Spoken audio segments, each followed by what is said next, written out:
Remember when a movie about teenagers in jackboots fighting alien bugs ended up on every cable list, and you could never explain why you kept watching? Behind the gleam and the shower scene hides one of Hollywood's strangest deliberate gambits. Today we're counting down 15 weird facts you never knew about Starship Troopers. Number 15. You have seen it 100 times. Those jagged red rock canyons crawling with warrior bugs, Raskzak screaming about an ugly planet, a bug planet. The whole thing looks like it was designed by a production artist with an unlimited digital budget. Here is the thing. Almost none of it is digital. Location manager Bill Bowling and production designer Alan Cameron scouted dozens of sites before settling on Hell's Half Acre, a 320-acre badlands park 40 miles west of Casper, Wyoming. The terrain was so remote and inaccessible that the crew had to build roads down into the ravines. Lighting rigs too large for any truck were helicoptered in from above. Cinematographer Jost Vacano told American Cinematographer in November 1997 that it was the biggest set I've ever lit in my life. He was describing a roughly mile-long, half-mile-wide canyon floor that no standard lighting equipment could reach by road. Tippett Studio aerial scanned the entire topography, so CGI bugs could be precisely tracked into the real terrain rather than placed against green screen. Paul Verhoeven barely needed matte paintings. The alien quality of Klendathu is not digital enhancement. It is Wyoming badlands geology dressed only by Vacano's lighting and the right time of day. Then there is the coincidence nobody on set could stop mentioning. The film's lead, Casper Van Dien, was shooting an alien planet in a city that shares his first name. Locals still bring it up, but those same Wyoming rocks were about to put cast members in the hospital. Number 14. Before Paul Verhoeven shot a single frame of combat, he sent his cast to war. Retired Marine Captain Dale Dye, the same military advisor who drilled the casts of Platoon and Saving Private Ryan, ran a 12-day live combat training program inside Hell's Half Acre before cameras rolled. The cast slept in open-air military tents in the Wyoming Badlands. Then a blizzard hit. 2 feet of snow dropped over the camp. 80-mile-per-hour winds destroyed equipment that had to be flown in for replacement. The cast gritted through it in period military gear.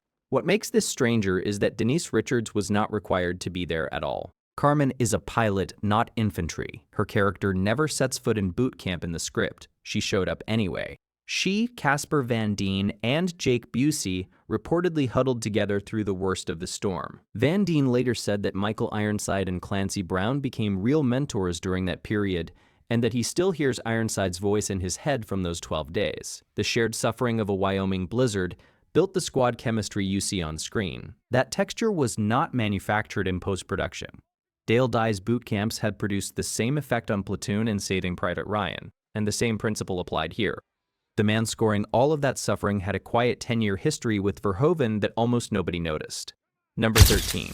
You know the Klendathu drop cue. Thundering brass, soaring strings, the dropships descending into battle. It sounds like victory. It sounds like heroism. That is the point, and the critique is hiding inside the music itself.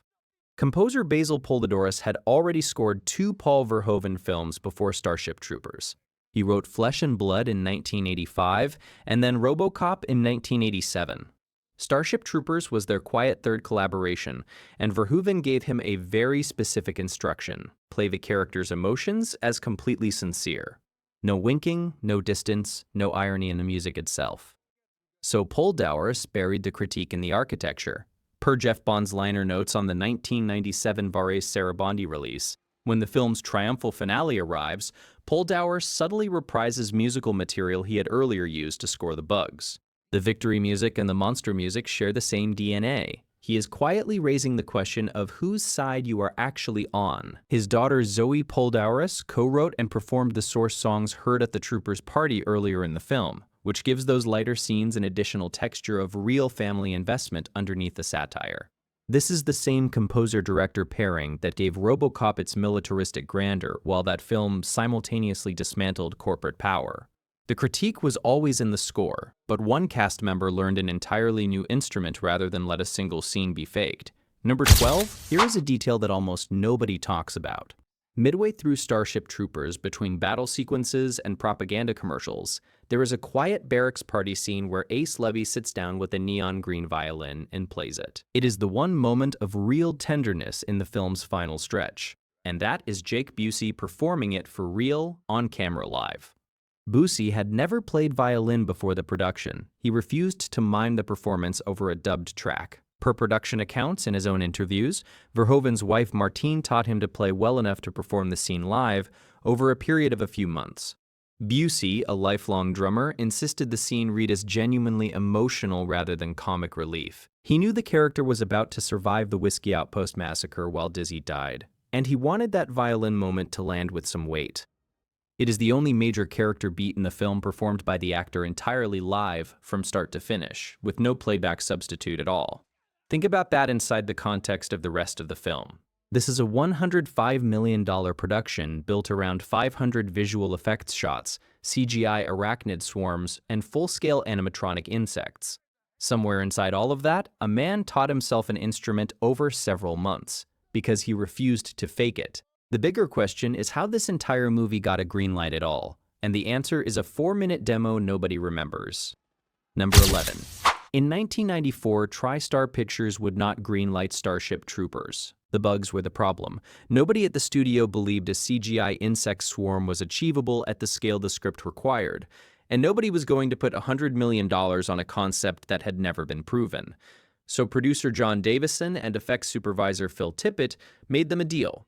On July 21, 1994, while Verhoeven was still actively shooting Showgirls, Verhoeven directed a roughly 4-minute test sequence at Vasquez Rocks outside Los Angeles, with cinematographer John Hora and a 30-person crew. Olympic gold medalist gymnast Mitch Gaylord played a doomed soldier chased by 2 CGI warrior bugs. Screenwriter Edward Neumeier cameoed as a body on the ground. The total cost was $225,000. TriStar executives Chris Lee and Mark Canton reportedly did not realize the bugs were computer-generated when they watched the demo. Canton's response, per Tippett's own retelling, was, "Okay, go ahead and make it." The entire film's existence traces back to one Saturday afternoon at a rock formation outside Los Angeles. Without that test, there is no Starship Troopers, no brain bug, no shower scene, no co-ed troopers, none of it. The studio needed to see it to believe it was possible. And the man who built those bugs had just publicly declared himself extinct. Number 10. Phil Tippett had been the stop-motion master behind Star Wars and Dragon Slayer. When Steven Spielberg switched Jurassic Park to computer animation mid-production, Tippett said, "I think I'm extinct." Spielberg liked that line enough to put it directly into the finished film. What Tippett did next was pivot his entire studio. For Starship Troopers, he led a team of 150 computer artists and technicians, executed 225 digital bug shots. No film had previously exceeded 200 CGI shots, and built physical-scale maquettes that Jost Vacano's lighting crew used as on-set references for the real camera work. Tippett, designer Craig Hayes, producer John Davison, screenwriter Edward Neumeier, and Verhoeven co-designed the entire bug hierarchy together: warriors, tankers, plasma bugs, hoppers, and the brain bug, each with distinct movement logic and behavioral patterns. Verhoeven credited Tippett as effectively co-directing the large-scale battle sequences, because the volume of creature coverage required a second creative authority on the floor. The work earned Tippett his 6th Academy Award nomination. He did not win, which tells you something about how poorly understood the film was in 1997. The leap from go-motion dinosaurs to a photorealistic CGI arachnid swarm was not inevitable. Tippett built a new studio from the ruins of the old one, and the bugs hold up almost 3 decades later because of it. And the script those bugs starred in did not begin as Starship Troopers at all. Number 9. The entire humans versus bugs premise, framed as propaganda for a fascist military state, was not adapted from Robert Heinlein's 1959 novel. It was invented independently by screenwriter Edward Neumeier. In December 1991, Neumeier brought producer John Davison a treatment called Bug Hunt at Outpost 7. The concept was wholly original, a satirical war film about a jingoistic military campaign against giant insects, wrapped around a teenage romance. Neumeier told the New York Times in 1996 that he wanted to make a big, silly, jingoistic, xenophobic let's-go-out-and-kill-the-enemy movie that was also a teenage romance, and that he chose insects specifically because his wife was afraid of them. When Davison noticed the treatment overlapped the Heinlein novel, he assumed the rights were unavailable. When TriStar executive Chris Lee rejected Outpost 7 outright, Davison repackaged the concept as a licensed Heinlein adaptation. Lee approved it. The powered armor suits central to Heinlein's novel were cut entirely for budget reasons, which is why the troopers carry rifles instead of mechanized exoskeletons. Heinlein fans still mourn those suits. 4 decades of "this isn't the book" criticism from Heinlein readers is, technically speaking, correct. The film was never designed to be the book. Neumeyer's satire, not Heinlein's philosophy, is what appears on screen. The director attached to that script had even less patience for Heinlein's original text than the critics ultimately did. All right, we're at the halfway mark, and things are about to get even wilder. Before we get the top 7, I want to hear from you. What's your favorite Starship Troopers quote or moment? Drop it in the comments, and if you're enjoying this, smash that like button and subscribe. It really does help the channel grow. Number 8. Paul Verhoeven grew up under Nazi occupation in the Netherlands. He watched fascism operate in real time as a child, so when he picked up Heinlein's novel and found it boring and depressing, he stopped reading after 2 chapters and asked Edward Neumeyer to summarize the rest verbally. Verhoeven told Empire magazine that Heinlein's novel is a very right-wing book, and that he just couldn't read the thing. When Michael Ironside asked on set why Verhoeven was making a right-wing fascist film, Verhoeven explained, per Ironside's own account on the Adam Carolla show in 2014, that he intended to build a perfect fascist world. Beautiful people, shiny ships, enormous guns, all of it useful only for killing bugs. The critique delivered from inside the thing being critiqued would land harder than any explicit argument. So the satire is entirely Verhoeven and Neumeyer's invention. Heinlein's novel contains almost none of it. The film shares character names and a few plot points with the source text, and that is largely where the resemblance ends. This is also why every gleaming scene of patriotism in Starship Troopers was directed by a man who experienced actual fascism as a boy. The recruiting commercials, the rallies, the "I'm doing my part" cutaways were all built by someone who recognized what he was constructing because he had seen it before. But he still needed a Johnny Rico who looked like he stepped out of a Leni Riefenstahl film. Number 7. When Verhoeven and producer Alan Marshall set out to cast Johnny Rico, they were looking for a prototype. Verhoeven told The Guardian in 2018 that he wanted the prototype of blonde, white, and arrogant, and that Casper Van Dien was so close to the images I remembered from Leni Riefenstahl's films. Mark Wahlberg, Matt Damon, and reportedly James Marsden all auditioned. None of them got the part. Van Dien performed 5 auditions. Per his own account at C2E2 in 2025, one of the deciding moments came when Verhoeven walked into the casting room without warning and kicked a soccer ball at him. Van Dien kicked it back so hard it nearly hit producer Alan Marshall in the face. Verhoeven said, "Great, now let's do the audition." The role was largely decided in that exchange. After winning the part, Van Dien trained for 8 months, adding muscle and reducing his waist. Verhoeven and Marshall had deliberately recruited from television, including Beverly Hills 90210, because established film stars would undercut the propaganda aesthetic. Recognizable faces would break the spell. The film needed someone audiences had no strong existing associations with. The casting itself is a satirical argument. Rico looks exactly like a wartime recruitment poster because he was literally cast off one. His most famous scene had nothing to do with battle, and it almost didn't survive the casting standoff on set. Number 6. The co-ed shower scene is one of the most discussed moments in 1990s science fiction cinema. Troopers standing naked in a communal shower, talking about the future, completely unbothered by each other's presence. The whole thing is casual and antiseptic, stripped of any suggestion that nudity carries meaning. That tone was the satirical point. Getting there required the director to make himself vulnerable first. When the cast balked at filming without clothes, Dina Meyer directly challenged Verhoeven.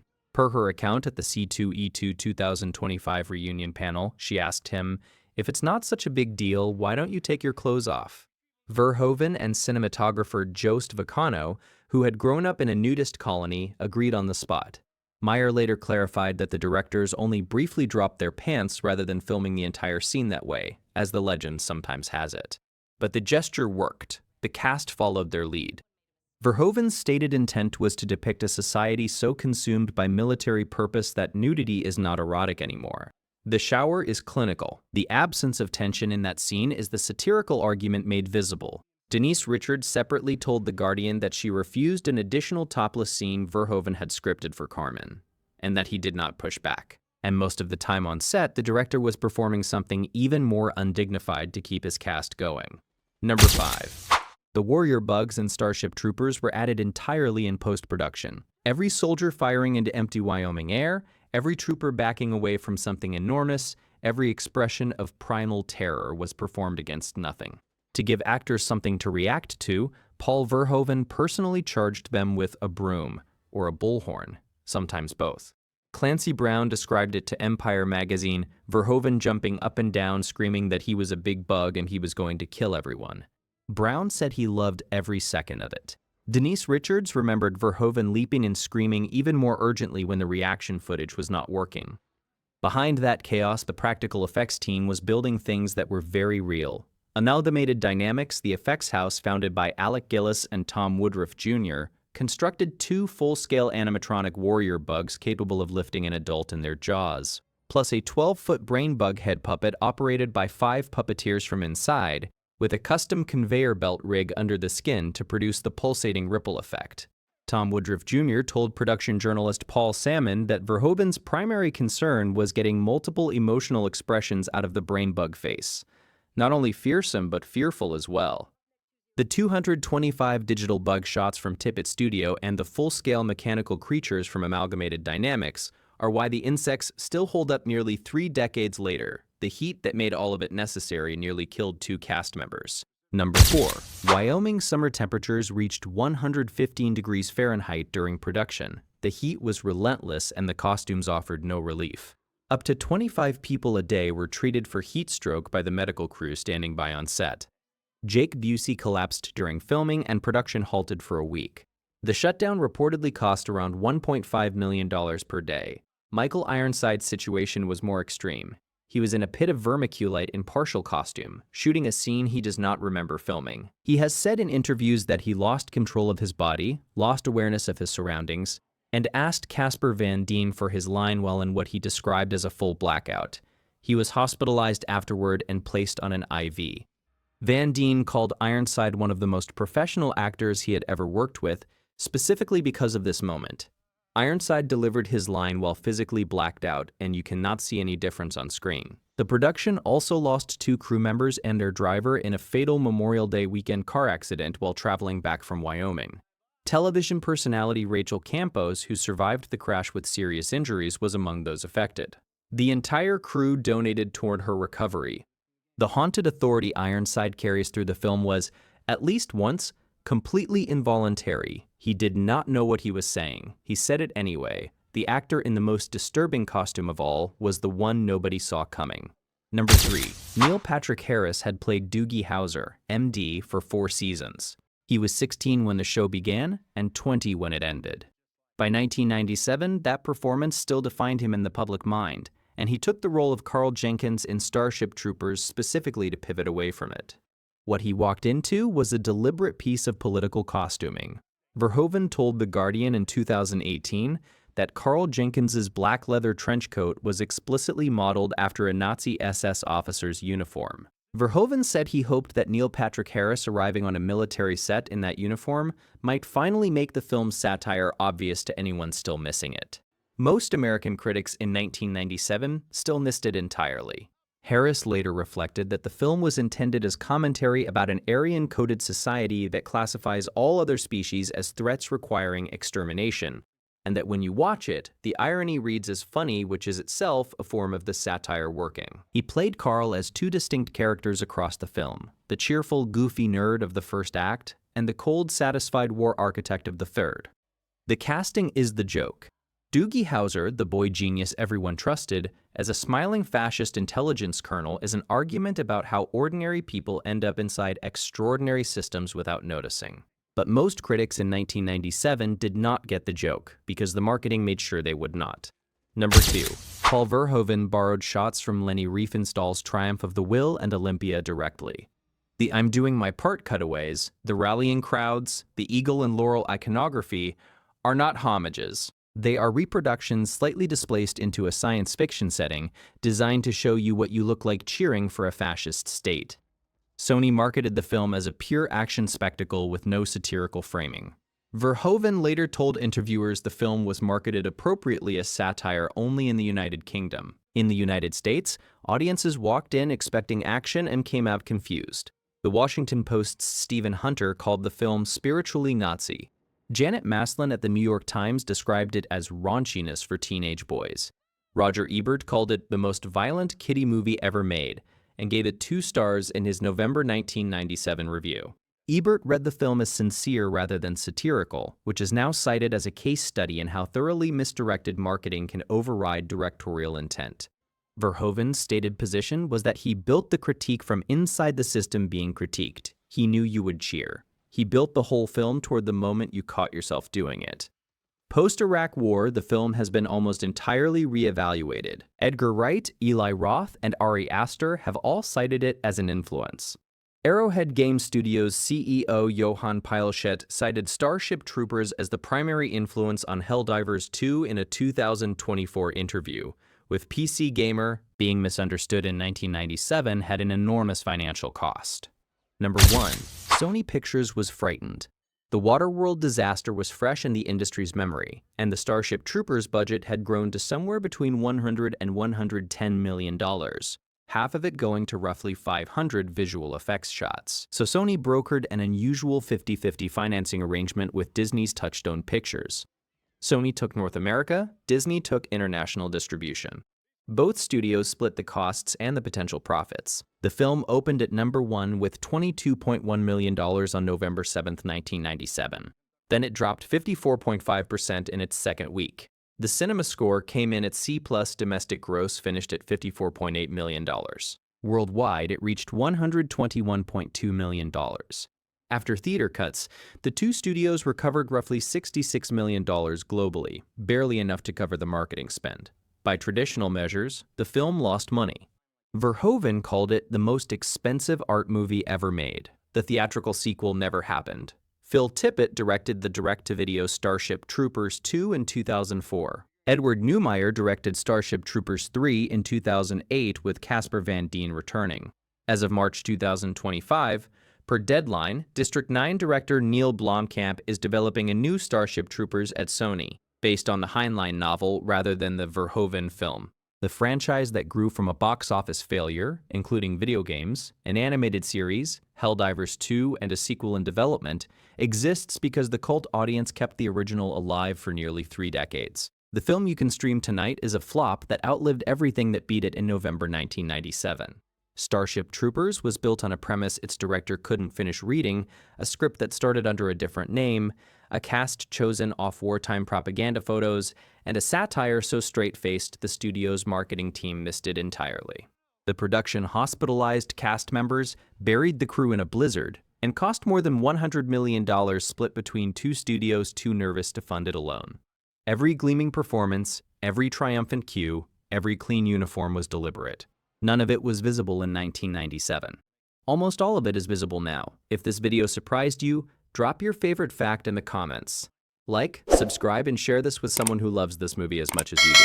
And as always, I'm doing my part. We'll see you next time.